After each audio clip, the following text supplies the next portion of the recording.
Hi, this is Travis in the Uncanny Valley. I'm going to talk about eye contact. Uh, so, the first time that anyone ever told me, the closest they came to telling me that I was supposed to make eye contact when I was talking with someone, I was, I think I was at least an adult. I was definitely in the 15 to 20-year-old range, though. So, um, yeah. So, uh, I, someone at some point, I think I'm going to say they were sarcastically or rhetorically asking, "Didn't anyone ever tell you to look at someone in the eyes when you're talking to them?" And uh, I was aware of the concept from movies or TV shows or something, where people might say, "Look at me when I'm talking to you," or "Look at me," whatever. But like, I answered their question literally the way I understood the question, which was no. Like I think I was vaguely aware of the concept, but no, no one ever said to make eye contact, to look at someone in their eye when you're talking to them. Um, yeah, whole life. And I don't think so. I mean, it's possible someone said that to a kid in front of me, and I didn't know how to read the situation well enough to know that that's like, no, that's expected of everyone in all social situations. So, like, I never got that lesson. So, yeah. Um, so the thing about eye contact is that it's a unique component of a conversation. Like if you're talking with someone, it's the only body part. I mean, other than listening, which isn't doing anything. The ears aren't moving; they aren't like chewing in the sound. Um, the eyes are the only thing that's like not necessarily an active part of telling the story. Like it's flipping back and forth between part of telling the story and observing the listeners. um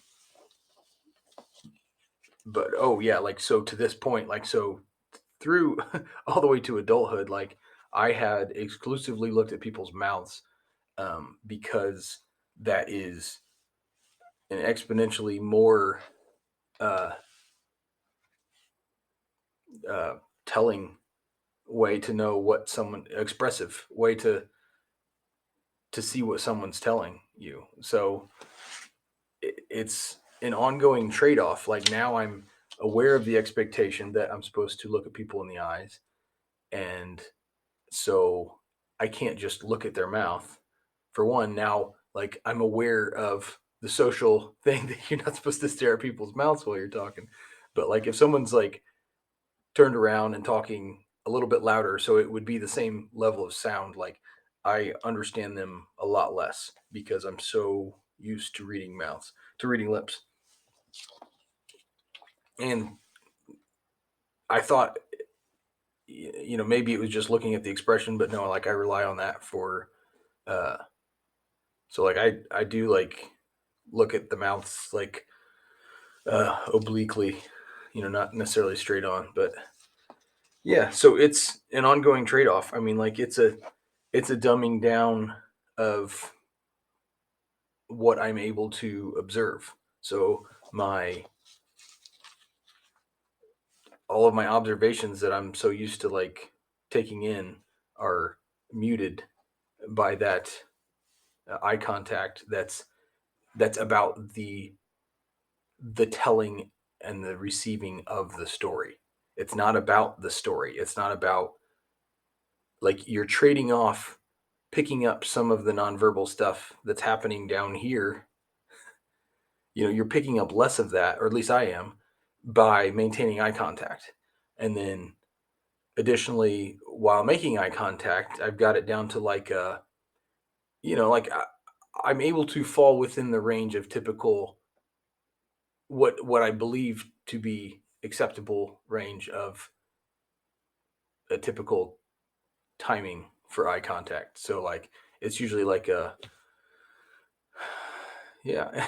Maybe like a second and a half, one and a quarter, 1 and 3/4 seconds, but like when it's a one-on-one conversation, that's one dynamic. And then when it's a group, if someone's talking to a group of people, that's a completely different conversation or completely different dynamic. And then um,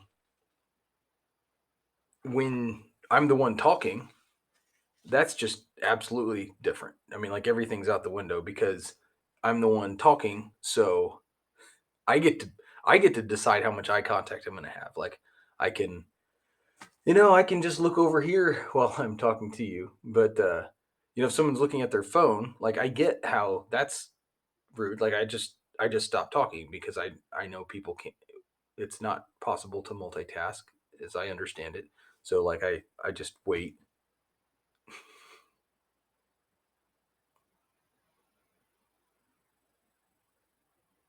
Yeah. Oh no, I was just waiting because that's about how smooth I am socially. I just wait for their attention again, and so the the thing about eye contact is that it's a parallel storyline, if you will. Like it's a collinear interaction. Like you have the story traveling along one line, like the telling and the listening to the story, like that's going to go slightly different than the telling and listening to a different person who maybe has different interactions with the story or different reactions. But then like the eye contact back and forth is like, to me, feels like a parallel interaction. It's happening now. Like the story is a telling of something that happened in the past. The eye contact, like that's a real life thing that's happening right now, and we got to do this. Okay, this is part of life. Like we're looking at each other in our eyeballs, and uh,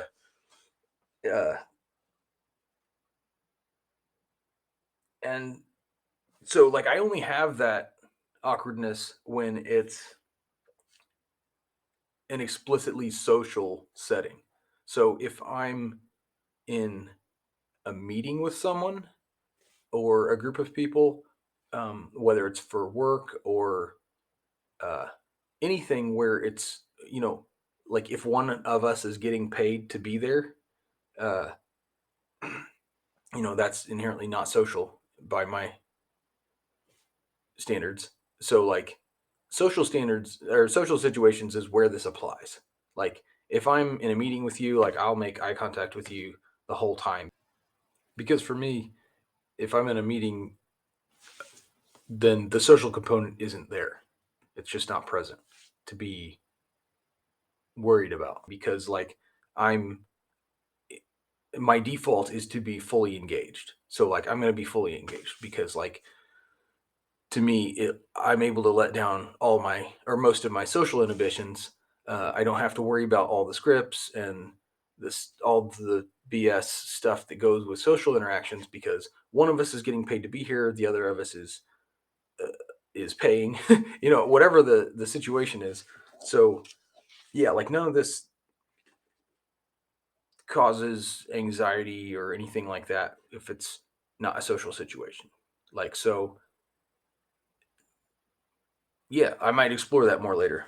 But um, yeah, but if it's a one-on-one social situation, and this has happened occasionally in professional situations where it's a one-on-one situation that has gone on longer than I know how to humor. So if this is like a 5-minute conversation max, and we're still talking about not just chatting, but like we're still talking about this thing 10 minutes later or 15 minutes later, like it's like trying to explain to someone how to walk. Like you forget how to do it, and I forget how to do it, and I'm just like, yeah, like here's 5 seconds of eye contact, and here's trying to remember how to like stand and and yeah. So it reminds me of when you're in a uh, I don't play video games, but like I've seen video games and like where they have the computer generated pattern of like brick or something, or you might see this in like lower end floor tile where it's a stamped product and like or a printed tile and like it looks kind of normal and then you step back and you see that like it just repeated and repeated and repeated, and like that's how it feels. It's like I lost the pattern and I don't remember how to stand, and I don't remember how to like where are we at with this eye contact thing. Anyways, that's kind of random, but uh, another thing I do is I take my glasses off in interactions where it's inclined to be too intense. Like I wear glasses, like I don't wear them in these because it reflects lighting, and it's a distraction to me because not only does it reflect the lighting, but then I'm wearing my glasses and I can see the reflection of the lighting, and I'm it's a loop. Um, and then I'm thinking, why am I wearing glasses? I don't need them right now. But yeah, I take my glasses off when I feel like it's going to be too intense, or it is too intense. It's adding an element uh, for which there's no value. Like if I'm in a meeting with people and we're talking about things that are written down on paper, or we're all talking about things that we know in our heads, like I don't need my glasses for that. So I take them off because it's providing no value for all the input that would come with it. And then like in social situations, I mean, this is a weird word. It's got a lot of baggage with it, but like it's it's more intimate than like I necessarily know what to do with, because it's not like anything weird. Just like you're just standing there looking in someone's eyes while they tell you about a shopping thing or whatever it is, and not to make light of whatever story we're telling each other, but just like there's an imbalance there, and I don't know how to reconcile that imbalance of the story, the importance of the story, and then the intensity of like the arbitrary intensity of the eye contact. So I'll take my glasses off a lot of times to kind of turn that down and just like help me focus on the words. And yeah, and that's a benefit, is that it does help me focus on the words. But so one thing I do, because I like analogies, is I often think of in all my rumination on things, is that it occurs to me what a thing is like. Um, Ideally, the goal is to know what a thing is, but I'll settle for 10 instances of what a thing is like.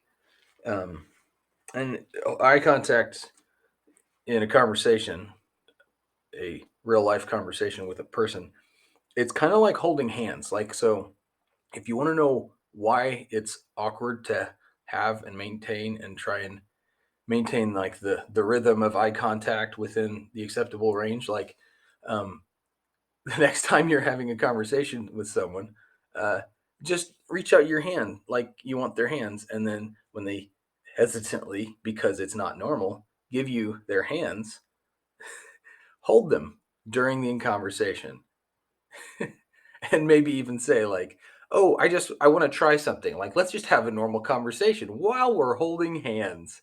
And yeah, like that's kind of how it can feel sometimes. It's like an extra layer of what could just be, auditory transmission of ideas. Anyways, um, and it's also like, um, imagine that while you're talking, or when you're in a conversation with someone, while you have eye contact with each other, like not just you're looking at their eyes, but you're looking at each other's eyes. Like imagine you're drifting very slowly, creeping towards each other the whole time you maintain eye contact. And then when you break eye contact, you kind of reset to your original location. And so that's another way of looking at it, like why it's kind of uh, anxiety producing, because it's just like it's building anxiety. It's not just turning on at a low level that is maintained, it's uh, intensifying.